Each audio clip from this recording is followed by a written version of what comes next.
Let's talk about how white vigilantism endangers all blacks. Stay with me.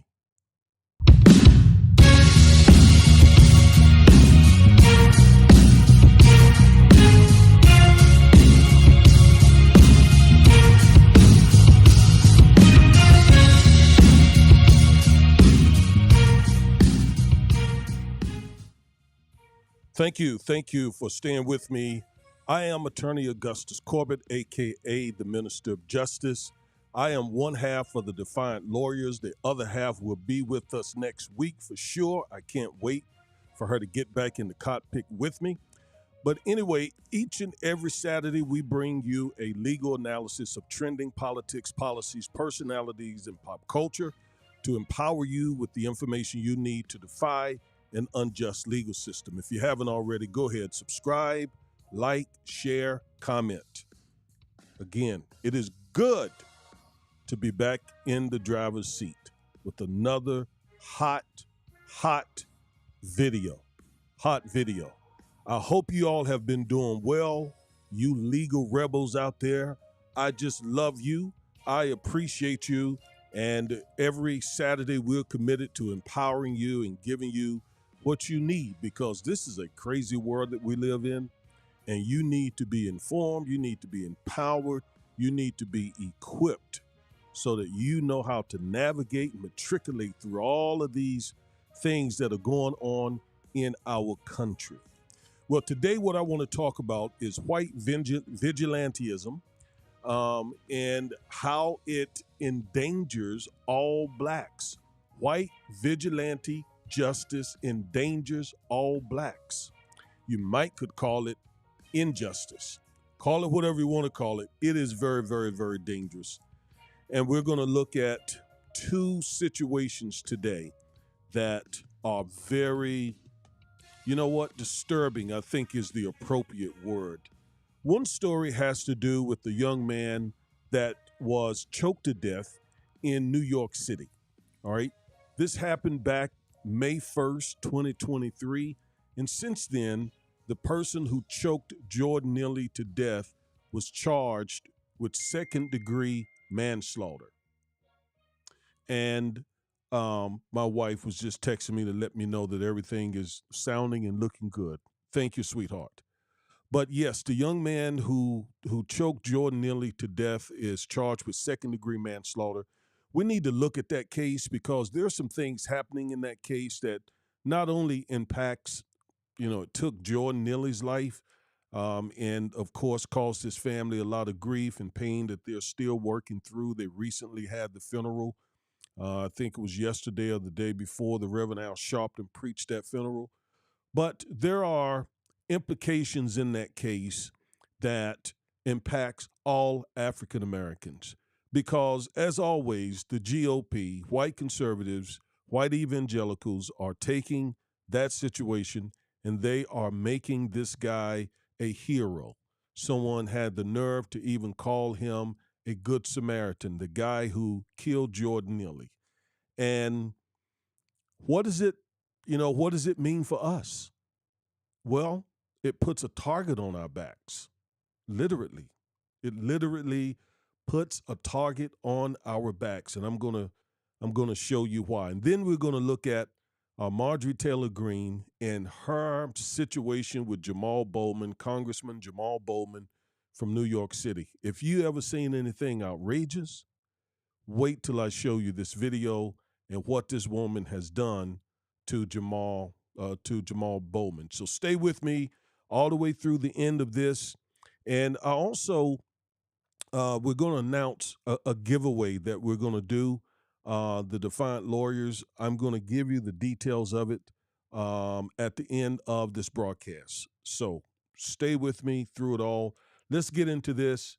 Let's again start with the sad, sad story of Jordan Neely. In fact, we did a story on his situation a couple of weeks ago having to do with mental illness. At that time, Daniel Penny had not been charged with anything, so we didn't get into that. But today is an appropriate day to do so. So let's go and start looking at that case a little bit. So first we see here Jordan Neely, and you see that he's dressed up like Michael Jackson. He was a huge fan of Michael Jackson. In fact, he was an impersonator of Jackson and could dance like Michael Jackson and did so on the streets of New York to make money. So, who was this young man? He grew up in a family of musicians. His parents were singers and musicians. He also had a flair for song and dance. Like I said, he impersonated Michael Jordan in song and dance. Um, he had tragedies in his life. His father wasn't involved in his life, reportedly, and his beloved mother, was brutally murdered by her boyfriend, and reportedly she was dismembered, literally dismembered. And from what I understand, he actually came home and saw what had happened. I don't know that he actually seen the crime scene or saw his mother's dismembered body. I don't know the details. I'm getting conflicting reports on that, quite frankly.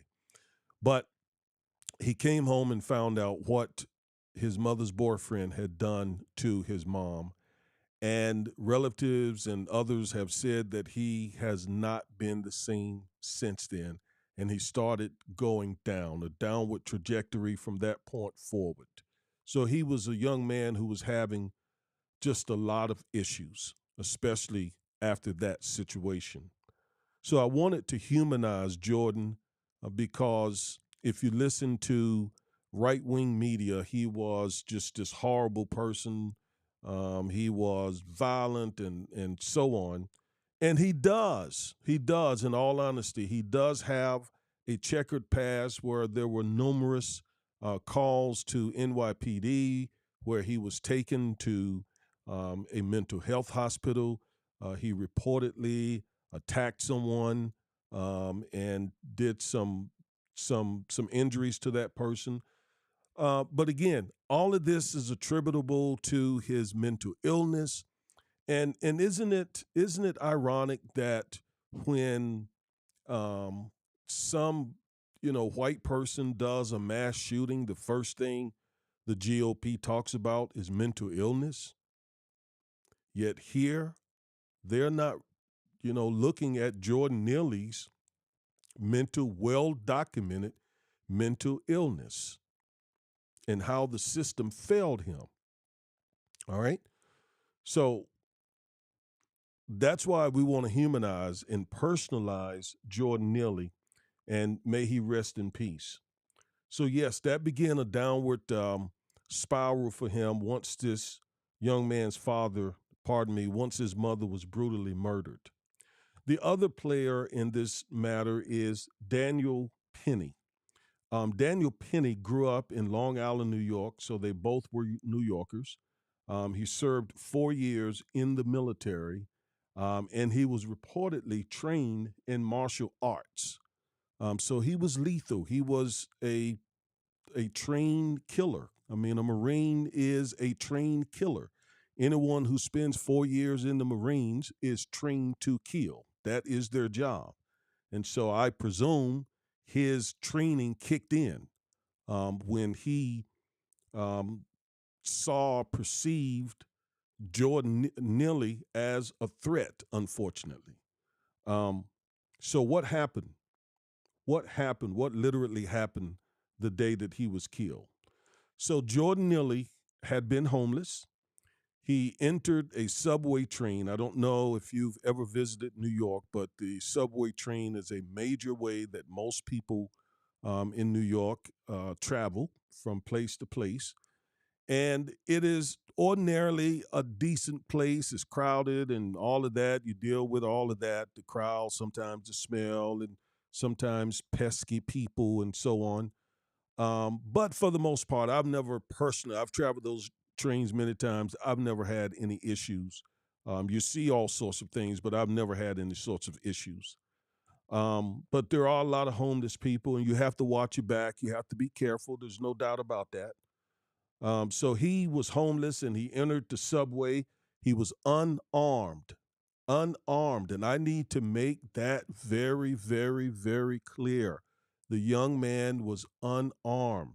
No one reported that Jordan Neely had a knife, had a gun, had a stick, a brick, a bottle, a nail, anything, scissors, anything that he could use as a deadly weapon. He was completely unarmed. As a matter of fact, according to his attorneys, um, when he walked into the subway, he just started saying loudly that he was hungry, that he was thirsty, that he needed help. He was suffering from mental illness, and he was at the bottom of life. He needed food. He needed something to drink. Have you ever been hungry? Have you ever been thirsty? And let me tell you, one of the worst places ever to experience such a situation is New York City, because the people can be cold, they can be heartless, they can not even see you. You're not a human. They walk right past you, seeing that you're in need, seeing that you're in some sort of situation, and just keep going. I mean, it can be a rough place, especially if you're experiencing something like that. So he was there, and he was, letting folks know that basically I need help. I'm going to show you a clip in a moment of Reverend Sharpton giving a sermon where he talks about he, what he was basically doing was crying out for help. Help. I need help, right? I'm hungry. I've been there. I've been homeless. I've been hungry. I've been in the streets, both homeless and hungry. I know exactly where this young man was. I've been there. I've been there more than once. And, my life could have gone in the same direction. Same direction. And that's why my heart goes out to him. It goes out to him. He did not and should not have died. So he started pleading for help. From what is reported, Mr. Penny approached Jordan from behind, according to witnesses. That is key, and we're going to see why in a moment. Mr. Penny allegedly applied the chokehold. Well, it's not alleged. We see it right here. I'm just as an attorney. It's very important to me that I say that folks who are accused of crimes are presumed innocent. And he is presumed innocent, okay, despite even seeing this video. Because he may argue, and likely will argue, self-defense, that he was justified in what he did. And despite being charged with this, at the end of the day, he's going to claim that what he did was, again, justified. It was self-defense. So he is presumed innocent. So he applied the chokehold. He claims self-defense, and he was assisted by other people. All right, there were, I think, two other people, reportedly one person of color. I don't know how true that is. I haven't been able to verify that. And as I said, he is assumed to be innocent. So there is some conflict about how long this encounter lasted. Daniel Penny and his attorneys are saying it lasted only 3 or 4 minutes. Jordan Neely's attorneys and family and witnesses are saying that it lasted about 15 minutes. 15 minutes. Put yourself as much as you can in Jordan Neely's shoes. He's hungry. He's thirsty. He's suffering. PTSD, trauma. He lost his mother, the only one in life who really, loved him on that motherly level. Homeless, friendless, all of that. And so he is in desperation, is on the train, begging for help. And out of nowhere, according to his family's attorney, Someone's arm is suddenly from behind is around his neck, and he's wrestled to the floor. All he's doing is trying to get some help, trying to get some food, trying to survive, trying to make it in this big, bad city of New York, just trying to make it. And he's grabbed by the neck, wrestled to the ground by at least 3 folks. All right? And whether it was 3 minutes or 15 minutes, he died. He took his last breath, struggling for breath, with someone's arm around his neck. What was his crime? Being hungry, being homeless, suffering mental illness, poor, broke. Those were his crimes. Even if he was loud, annoying, smelly, whatever, even if all that was going on, he didn't deserve to die. He did not deserve to die. What he deserved was help, compassion. Someone to say, here is $10, here is $20. Go get you something to eat. Or follow me. I'm going to take you to get something to eat. Calm down. Settle down. Calm down. Yeah, I know when you're dealing with a stranger who's acting erotic, and I think I said the right word, who's acting strangely and so on. I know you're taking a risk getting involved. You don't know what the person may have. I understand that. But if he's standing there begging for food, begging for help, sometimes we need to take a chance. Keep safety in our minds, of course, but take a chance. Like, for example, I just imagine if I'm in that train and I'm seeing him getting choked out like that, I'm going to say something. I'm going to say to this young man, let him up, let him up, let him up, let him up. He doesn't have anything. He doesn't have a gun. He doesn't have a knife. Let him up. Let him up. Stop. Stop. Take your arms from around him. Okay, you're killing him for nothing. He's just a young boy. He's a young kid. He's hungry. I don't see a knife. I don't see a gun. Don't choke him out like that. Stop. And what I would hope is other people would also join me to try to rescue this young man, save his life. That's what I hope would happen.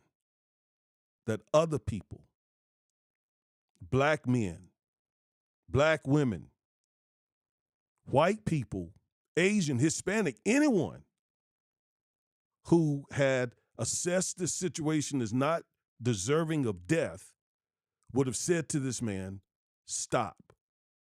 And you would have been doing him a lot of favor, but you would have been doing both of them a favor. We would have saved Jordan's life, and we would have also saved Mr. Penny a world of trouble. But just speaking up. That's when they come with this vigilantism, and we can safely, even sometimes if we put ourselves at risk, no, stop that.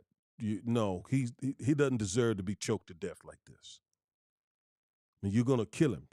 It reminds me, quite frankly, it reminds me of Derek Chauvin choking to death Mr. Floyd. It reminds me of the same thing. You got someone holding, let's just be honest. You got a white man who is choking this black man, and you got 2 other people who's holding him down, assisting him in that. And by the way, none of those other two people have been charged with anything. So I can't help but to think about or associate it with George Floyd. And you do remember all the people who stood there when Floyd was being choked to death, who were trying to stop it, who were trying to prevent it from happening. They tried. They took cell phone footage of it. They were screaming and hollering at the police officers, but they didn't care.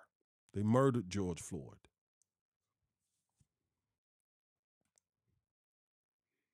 I wonder why no one did that here. Maybe they did and it's not being reported.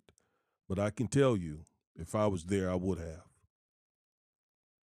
Because I think I would have been able to assess this is not right. This young man is not armed, especially when I heard him say, I'm hungry, I'm thirsty. That would have just broke my heart. And I would have been at that point trying to see what I can do to help him out. No question. Absolutely. I've been there.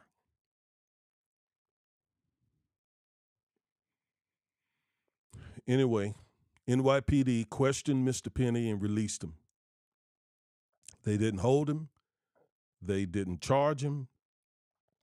They questioned him and released him. And 10 days later, DA Bragg brought criminal charges against Mr. Penny. That was after a lot of protests.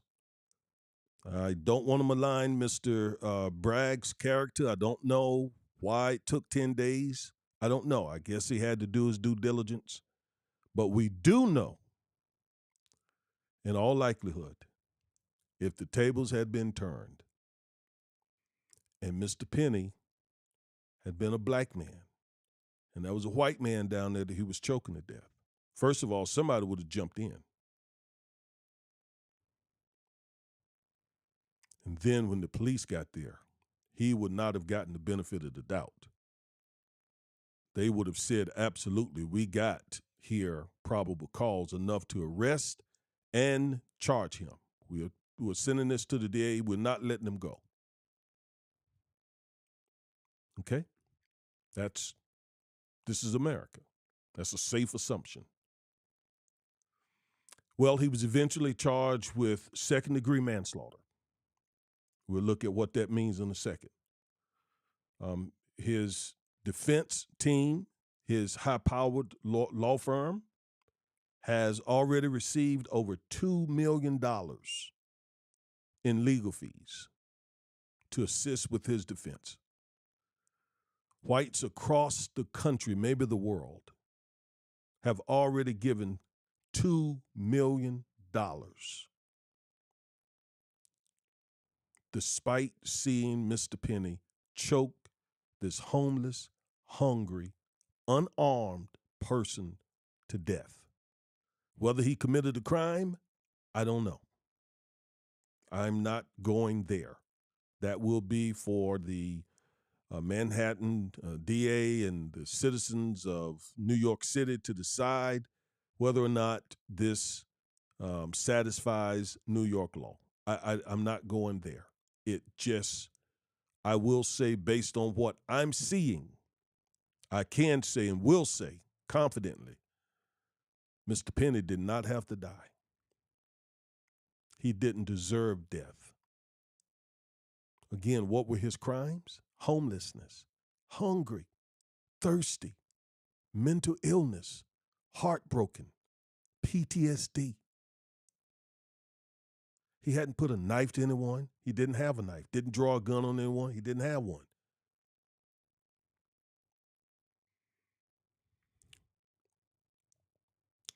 And white conservatives are calling Mr. Penny a good Samaritan. A good Samaritan. We know the Good Samaritan story.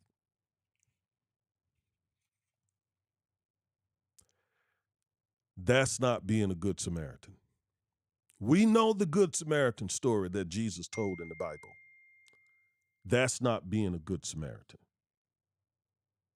So, I think I may have misspoke. Mr. Neely didn't have to die is what I was trying to say if I accidentally said Mr. Penny. Of course, Mr. Penny is the man who choked Mr. Neely to death. Mr. Neely, Jordan Neely, didn't have to die if I misspoke. Now, his lawyers, Mr. Penny's lawyers, issued a statement. Let's bring that statement up.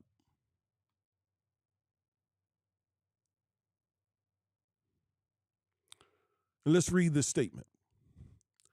The law firm of Razor and Kniff, PC, represents Daniel Penny, a 24-year-old college student and Marine veteran. So you see, of course, they're doing what we would do. I'm a criminal defense lawyer. They are already speaking about the character of their client. Earlier this week, Daniel Penny was involved in a tragic incident on the NYC subway, which ended in the death of Jordan Neely. We would first like to express on behalf of Daniel Penny our condolences to those close to Mr. Neely. Now watch this. Watch this. Mr. Neely had a documented history of violent and erotic behavior. The apparent result of ongoing and untreated mental illness. My question is, what does that have to do with what happened in that subway that day in that 3 to 15 minute period? What does his documented history have to do with what was going on that caused Mr. Penny to choke him to death? In a court of law, and again, I'm not begrudging the law firm. They're doing their job. They're doing precisely what Chloe and I would be doing if we were representing Mr. Penny. But I'm not speaking as a defense lawyer right now. I'm speaking right now as just sort of a regular person. And I know that sounds weird, right? Are you saying that you can't be a criminal defense lawyer and a regular person? Well, sometimes it feels that way, yes. Because the way a regular person may approach something will be quite different than the way we approach it as criminal defense lawyers. But I don't have on that criminal defense lawyer hat right now. I'm looking at this. I'm going to put it on in just a moment. But I'm looking at this just through the eyes of just a citizen, another black man who know that in all likelihood, a white man would not have suffered this fate. And if so, whoever did it, whatever black man did it, would be in a world of trouble, probably facing murder charges, not just second degree. Anyway, so they begin to just point out Mr. Neely's history of violent and erotic behavior, the apparent result of ongoing and untreated mental illness. In that one sentence, they are essentially justifying what happened. In that one sentence, they are justifying, they are communicating to the public he got what he deserved because he is a violent, mentally ill person. Our client did what was right. When Mr. Neely began aggressively threatening Daniel Penny, which is controverted, which is disputed, there are witnesses who are saying that he was, yes, begging for help, hungry, thirsty. He said all that, but he was not aggressively threatening Daniel Penny. And I listened to Mr. Neely's family's attorney, and they specifically said that Mr. Penny approached Jordan Neely from behind, allegedly. I don't know. I was not there. But this is what was alleged. And so if that's true, then how did Mr. Penny feel threatened from behind? That's going to be a critical point. That's going to be critical where the self-defense argument is made. That type of tidbit is extremely important in these cases. He was aggressively, according to his lawyers, threatening Daniel Penny and the other passengers. Daniel, with the help of others, acted to protect themselves until help arrived. Daniel never intended to harm Mr. Neely and could not have foreseen his untimely death. I just dispute that. I dispute that. With all due respect to my brethren of the defense bar, I dispute that as a regular human being, even as an attorney, because here's why. He absolutely could or should have foreseen that death could come from this situation when he had his arm around the neck of this puny, hungry little guy. You shut down someone's ability to breathe, death is inevitable. It doesn't tell you, you don't have to be a doctor to know that. Death is inevitable. And to stop whatever any alleged threat Mr. Neely was bringing was a simple matter of just holding him down. Being conscious of the fact that if you obstruct, his airways, if you apply chest compressions, neck compressions, anything of that nature, you are getting into dangerous territory. So hold his arms, hold his feet, talk him down, try to get him to calm down. Again, offer him some money, pray with him, whatever, to avoid doing anything that could result in his death. Now, whether he was kicking and screaming and all of that, well, quite naturally, if somebody got their arm around your neck, you're going to be kicking and screaming because you can feel your life leaving your body. So that's a natural reaction. No arms, no hands, about the neck and the chest. Those are vital breathing areas that can bring about death. So I just dispute this thing about unforeseen. For too long, those suffering from mental illness have been treated with indifference. We hope that out of this awful tragedy will come new commitment by our elected officials to address the mental health crisis on our streets and subways. I agree with that paragraph completely.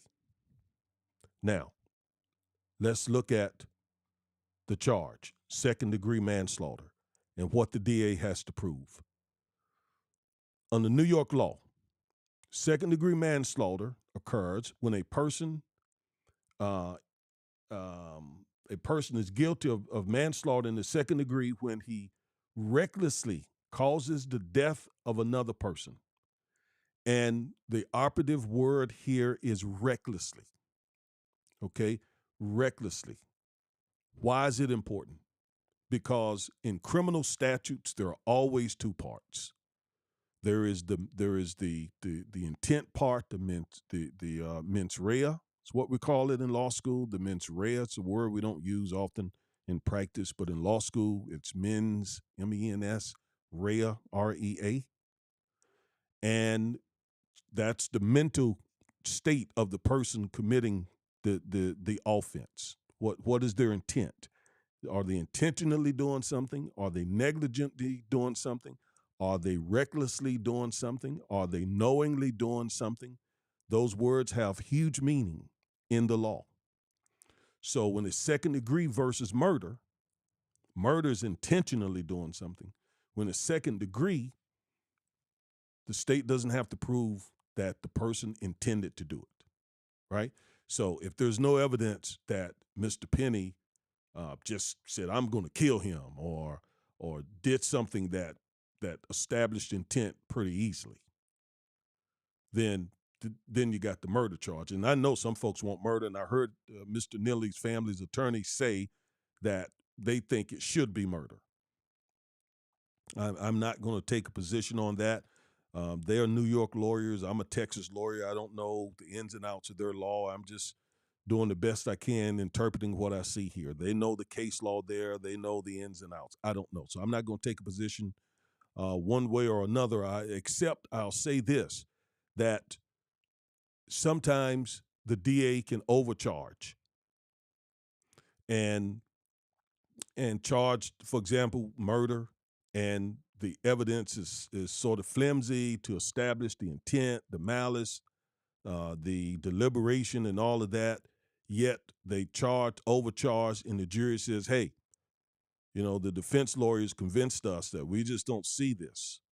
And so you end up having a person walk with no conviction for a crime that they committed, all because the prosecutors overcharged. So in the end, this may be the fight. This may be the best approach to go just with the second-degree manslaughter, so that all you got to prove is recklessness, not intent. Recklessness. Recklessness is when you do something that someone looks at it. Let me put it in layman's terms. Someone looks at it and says, "What the world were you thinking?" And person's response is probably I wasn't really thinking. I was just reacting. Okay.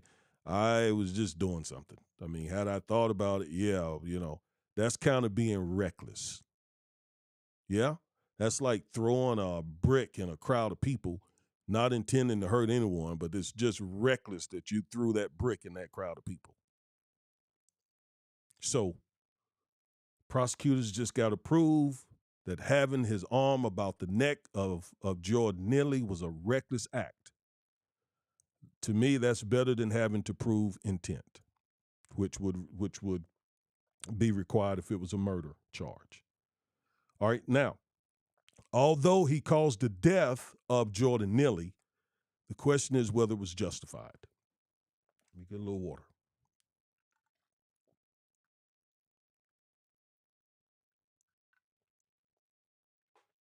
Was it justified?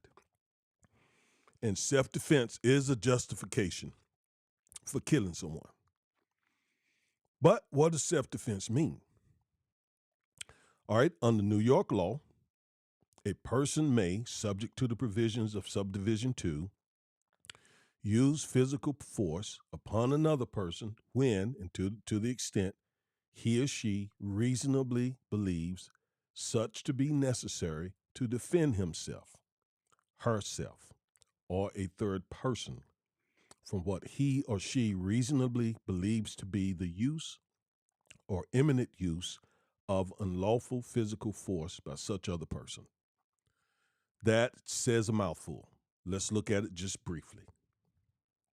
So, a person may use physical force on another person when and to the extent that he or she reasonably believes. So the jury is going to be looking at whether or not they think it was reasonable for Mr. Penny to put his arm around the neck of this kid.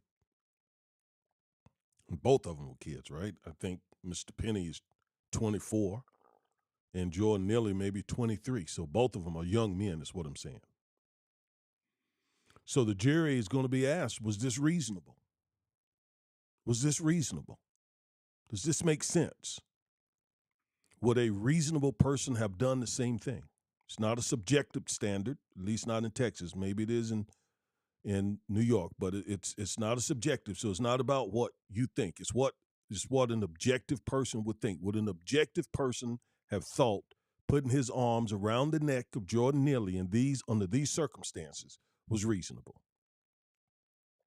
And in most states, I don't know about New York State, but in most states, when the defense is self-defense, when there's a self-defense argument being made, the defense team, the jury has to look at it through the eyes of Mr. Penny, through the eyes of the actor.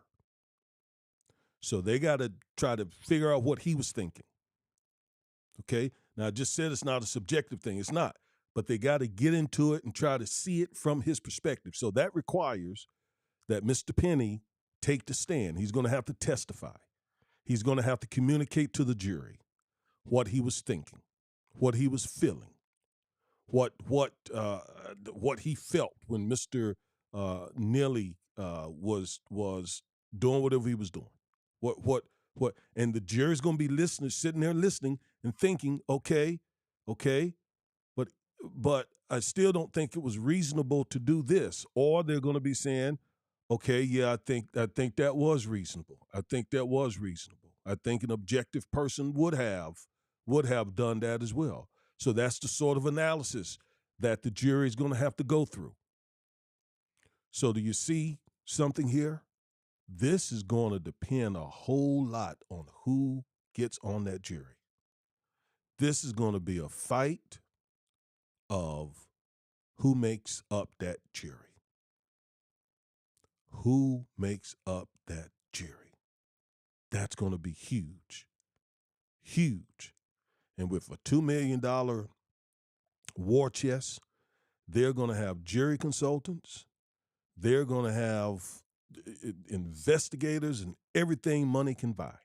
Everything money can buy to try to get the very best jury members for them. They're going to know, the jury consultant is going to tell them the race, the age, the gender, the occupation, the zip code of and so much more of the person you want on this jury and the person you don't want on this jury. And then those lawyers are going to fight to get those people on or off this jury. Because this is going to bottom out to how they see it. It's going to bottom out, and how they see it is going to depend on who they are and their ideology and all of that. So they're going to be probing and asking them questions, trying to get them to talk. Talk to me. Talk to me. How do you feel about this? How do you feel about that?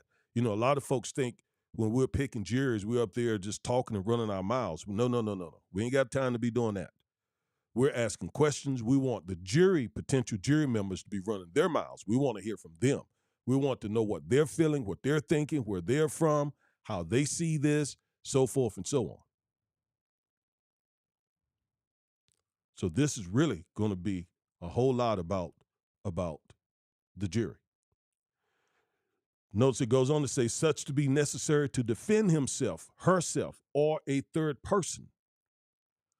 So even if, and this is critical, I said Mr.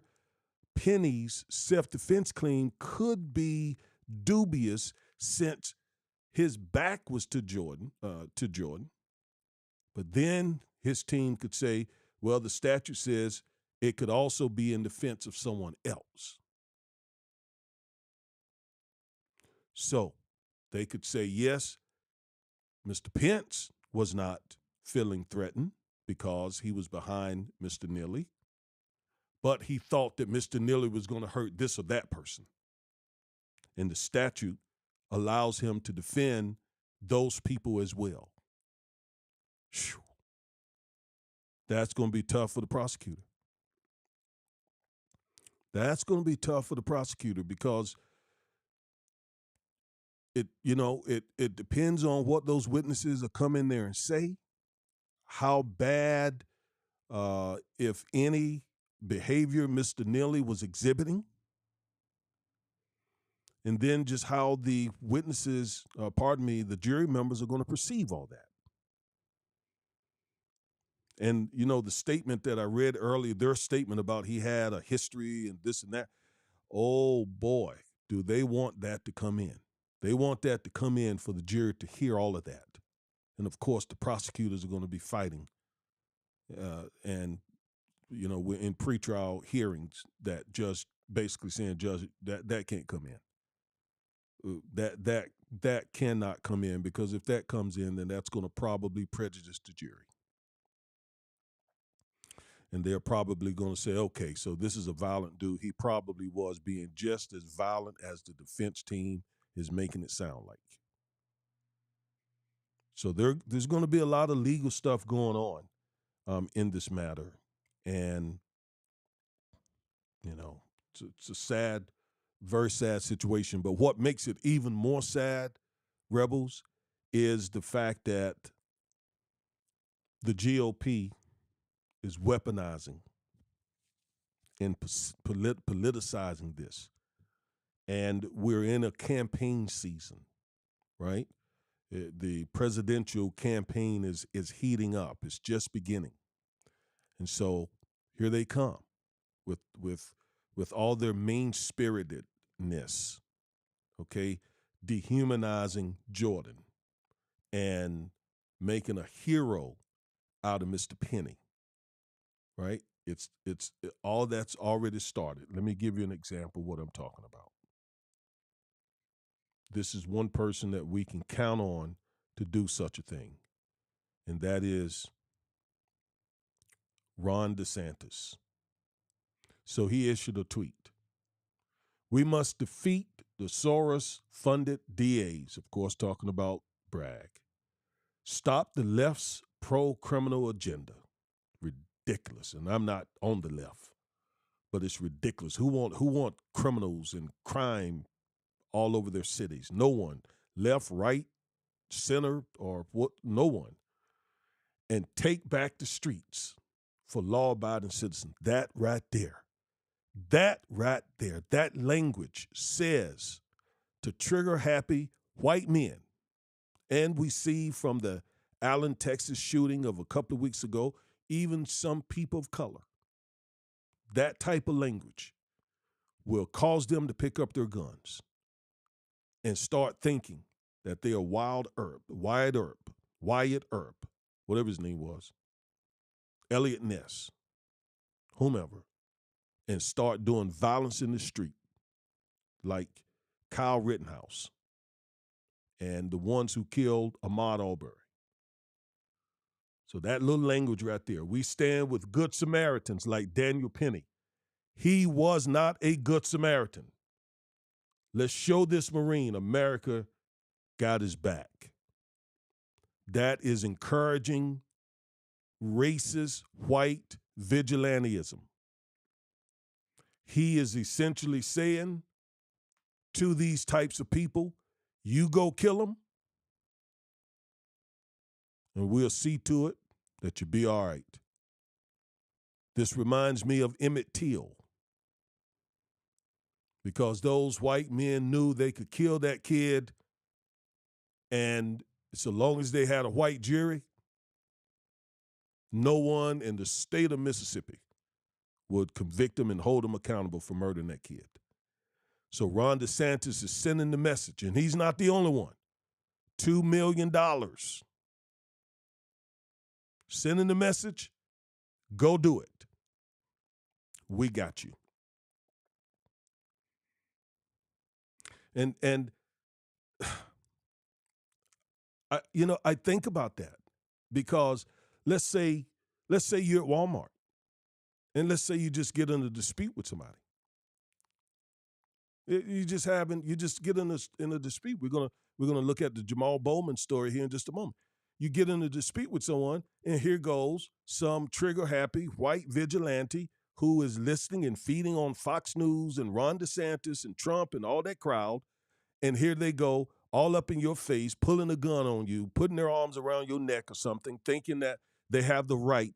We have seen all these Karens anyway on video doing this in the first place.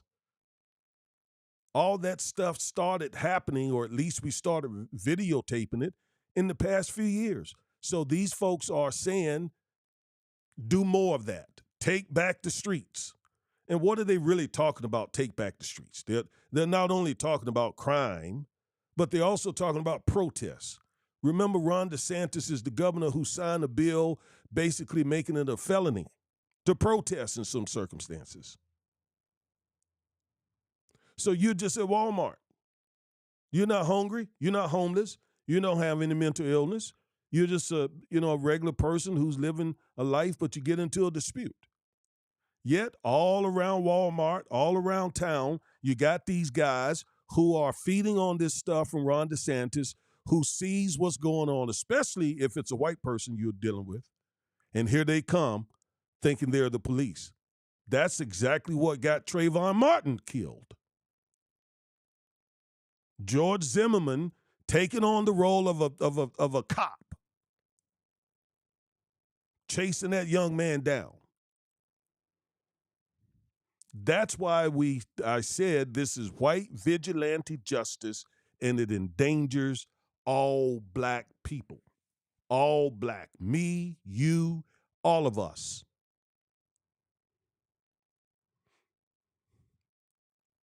Now, let's look at how this could play out with the Marjorie Taylor Greene and Jamal Bowman. Let's look at how this, because this is all connected, folks.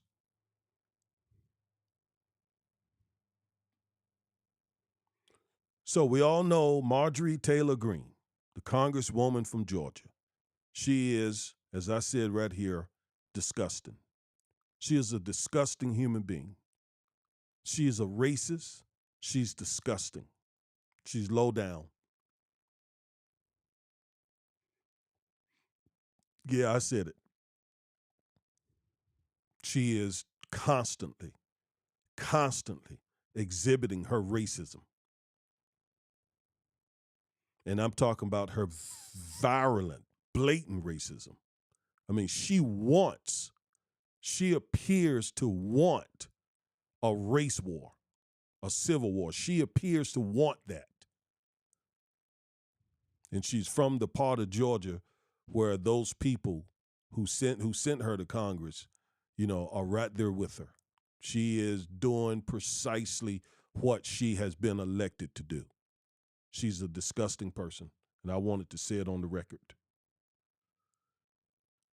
She placed Jamal Bowman, the congressperson from Queens, New York, I believe he's from, placed his life in danger. She literally put out a hit on him. That's the way you could look at it. And something that happened a couple of days ago.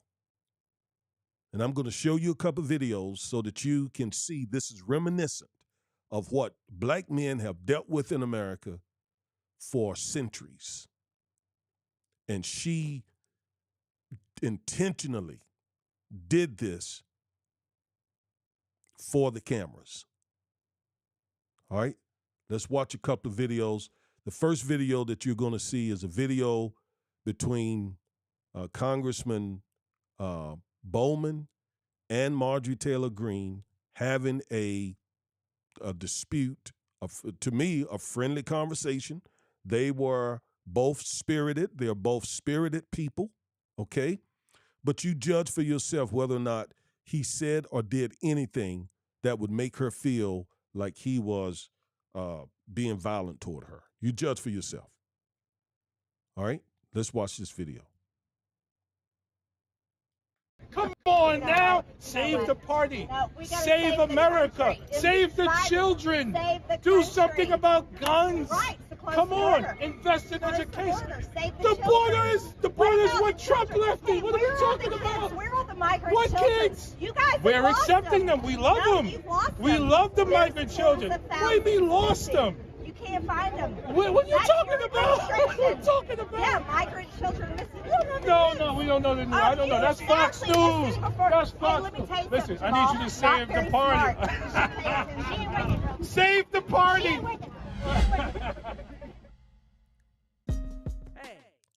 So, you saw it for yourself. He was smiling. He was spirited, smiling. In fact, what I saw was her hand all in his face.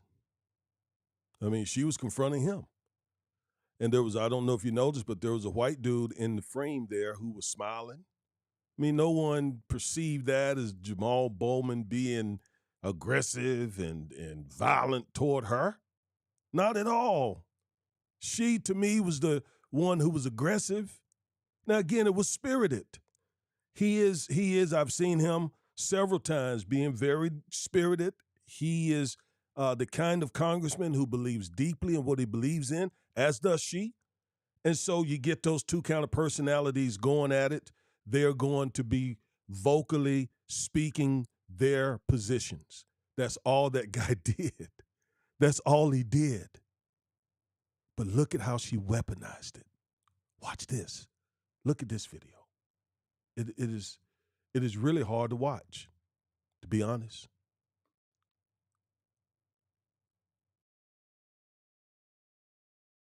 Who another person abusing their power, weaponization of government, DA Alvin Bragg. Jamal Bowman led a mob down there in front of that courthouse, and my life was in danger. I had to have so much security. There was not enough. I was swarmed. It's all on video. Everyone can see this. But I will tell you what's on video is Jamal Bowman shouting at the top of his lungs, cursing, calling me a horrible, calling me a white supremacist, which I take great offense to. That is like calling a person of color the N-word, which should never happen. Calling me a white supremacist is equal to that, and that is wrong. Jamal Bowman was down there cursing at me, telling me to get the F out of there, and he was leading the mob right outside the vehicle I was sitting in. We have this all on video. And then on the Capitol steps yesterday, he was the one that approached me. Even CNN reported that. Yelling, shouting, raising his voice. He has aggressive, his physical mannerisms are aggressive. And he just recently shoved Thomas Massey just outside the House chamber. I think there's a lot of concern about Jamal Bowman. So, and I am concerned about it. I feel threatened by him. He not only led a mob there, but his boisterous lies. And I'll tell you another thing he said outside there. He was saying, save your party. I kept telling him, no, save the country.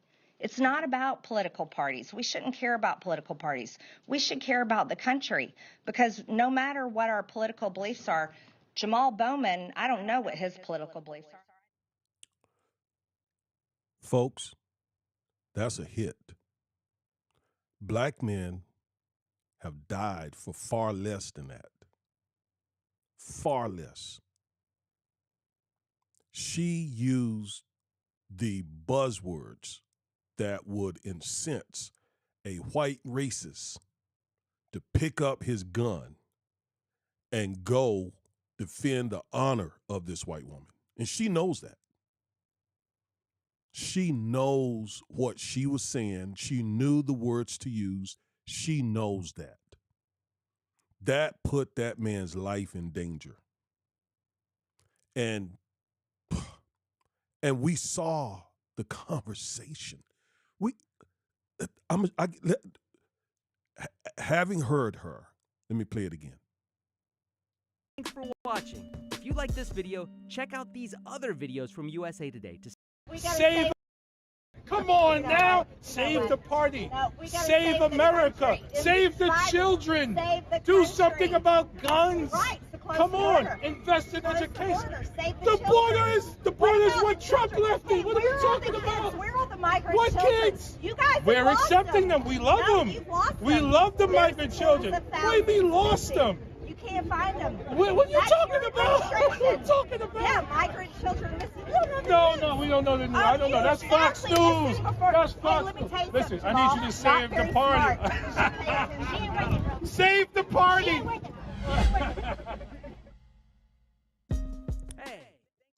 Hey. And so you saw it for yourself. And by the way, when he says save the party, here's what he was saying.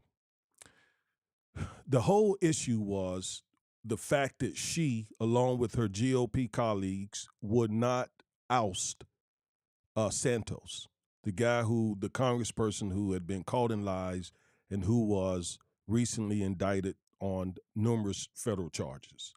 So he was actually saying, save your party by getting rid of this guy, right? And Santos is one of Bowman's colleagues because they're both from New York City.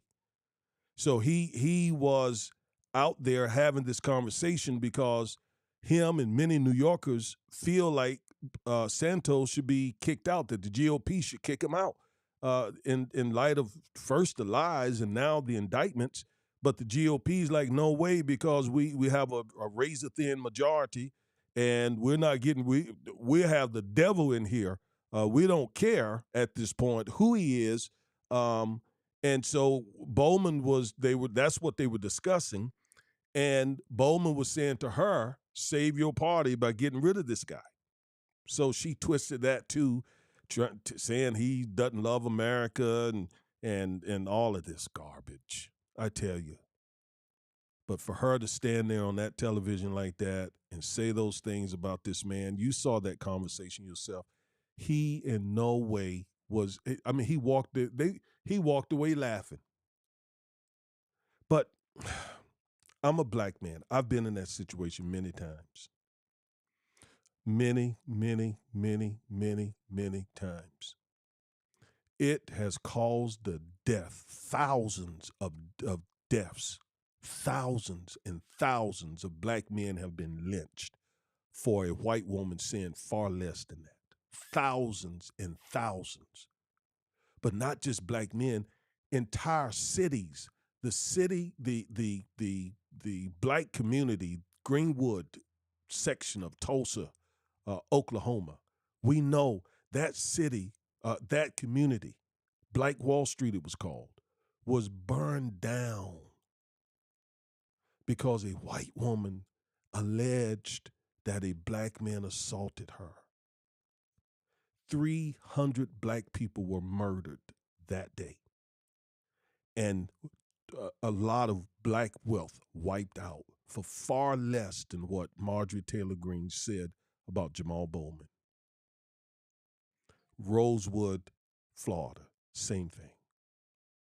You could go Emmett Till. Emmett Till, this woman just died who said simply that he flirted at her. For that kid was lynched. She knows what she's doing. She put a bullseye on him. And you got to be a black man to understand what that feels like.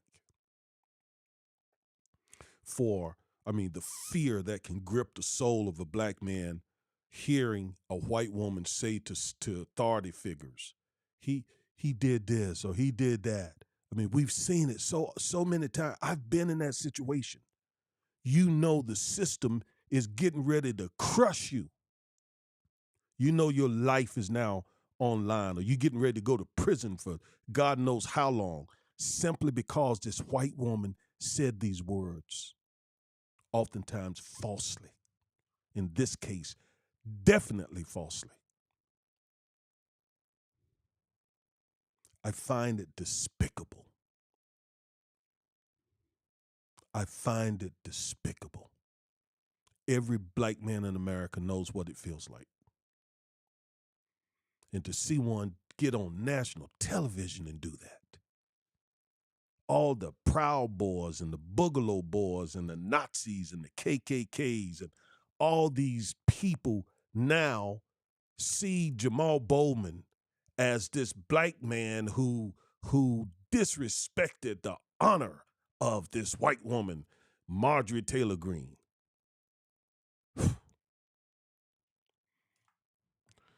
We live in some very serious and dangerous days in America, but you know what? It's always been serious and dangerous in America for black men and women. So this is nothing new. It's nothing new. Keep Jamal Bowman in your prayers. It was Alvin Bragg. Now it's Jamal Bowman and many, many, many others. Barack Obama, Eric Holder, Martin Luther King, Medgar Evers, Malcolm X, right down the list of men who simply took a stand and said no to white supremacy. You do that, it'll cost you.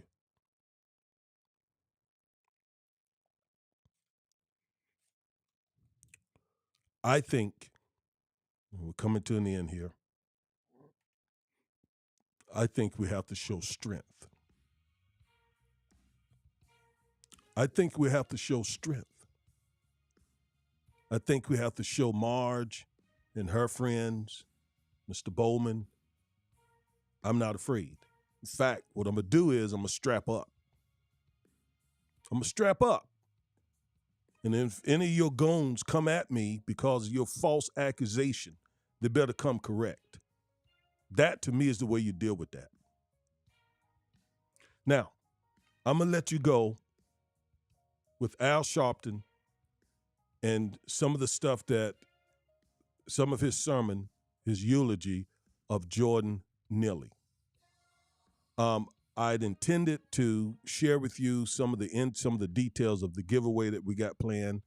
I'm going to do that next time. Check back, please, next Saturday, and we'll tell you what we're going to give you. It's going to be good, okay? Because we appreciate you. We really appreciate your participation in our channel, helping us grow the channel. Sharing the channel, commenting, even when we don't like the comments. Like this comment here that I saw, someone said that New York doesn't have a self-defense law. I don't practice law in New York. That may be true, but I was able to find a self-defense statute in New York, okay? So I don't know what that means. But anyway, Black Scorpio, thank you for commenting and for being involved. All right, so here is the Reverend Al Sharpton, and it is a few minutes of Jordan Neely's funeral. Keep him in your prayers. Keep Jamal Bowman in your prayers. Keep Alvin Bragg in your prayers. Keep me in your prayers. Keep this country in your prayers. Thank you, and God bless you. When I first got the call about Jordan and later talked with Johnny Green, who is pastor here, and Johnny Green told me of how Jordan's mother was killed. And her funeral was right here. And Jordan sat right there and watched his mother funeralized, who'd been chopped up. And he'd never been the same. Jordan was not annoying someone on the train. Jordan was screaming for help. Jesus said, I was hungry, and you fed me. I was outdoors, you took me in. These are the principles you claim to live by. And I have to, as a minister, deal with this. I heard the governor of Florida, DeSantis, say that the man that killed Jordan was a good Samaritan. Well, and they raised over $2 million for this man. Because apparently you don't know what the Good Samaritan was.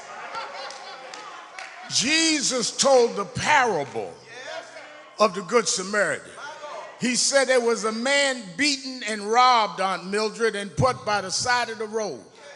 One man walked by that was of his same race and ignored him, and he kept walking. Another came that was holy, sanctified, full of piety, but he kept walking. Then came a man from another race who was a Samaritan, and Jesus said he stopped to help the man, and Jesus called him a good Samaritan. A good Samaritan helped those in trouble. They don't choke them out. What happened to Jordan was a crime. Because when they choked Jordan, they put their arms around all of us. All of us have the right to live. I want to know why they let him go after he killed an unarmed man that hadn't threatened anybody. If Jordan had been a different race and they had him impersonating Elvis, and a black guy put Elvis impersonating in a chokehold, and two black guys held him down, they would not have let that black guy leave the precinct that night. We come from good families. We come from people that love us. But sometimes things happen that drives us in the street. Don't look down on us. If you look down, only look down to lift us up.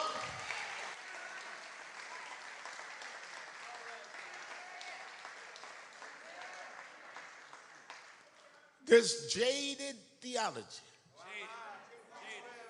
of the Good Samaritan.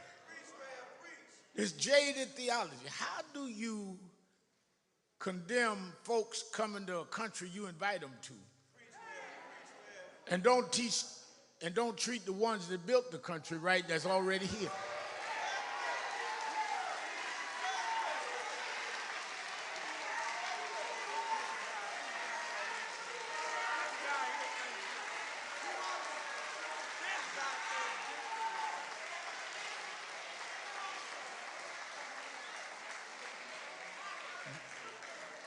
God challenged me the other day about Lieutenant Governor Delgado talking about immigration policy. I said, it was hard for me to be against refugees. We've got to figure it out. But how do you preach against refugees and then talk about Jesus? The Bible tells me that an angel told Joseph to get the mother Mary and the baby Jesus and flee to Egypt because there's genocide getting ready to happen. And Jesus went to Egypt in North Africa and grew up in refuge, which made Jesus a refugee.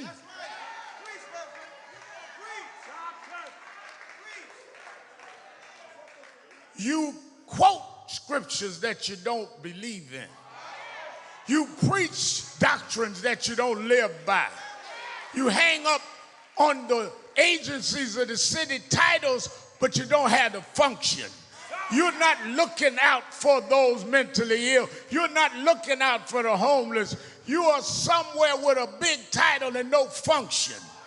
And in the name of Jordan, we're going to turn this city around to serve the homeless.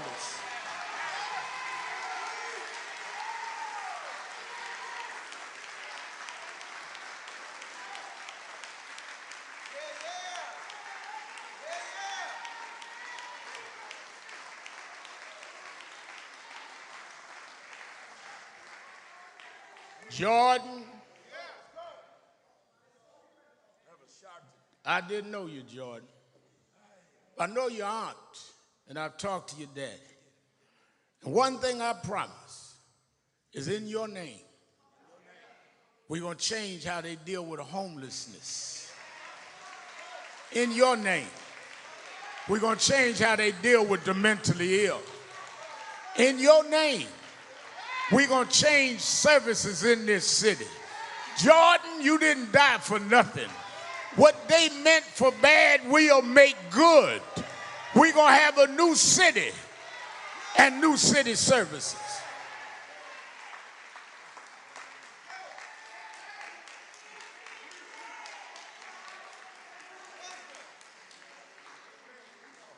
Maybe it is time for the people to get up and stand up and hold us accountable. The mayor says we need to summit. Yeah, well, you can't summit without the Neely family. You can't summit without the advocates that's been advocating all along. You can't summit without Attorney Edwards. We got, yes, to have a summit of new policies, but they got to be enforced. We also need, and I'll take my seat, we need to also know who, right after it happened, I jumped out and AOC jumped out and others and said, this is wrong, this man ought to be arrested. And they ought to bring before the grand jury the two guys that held him down.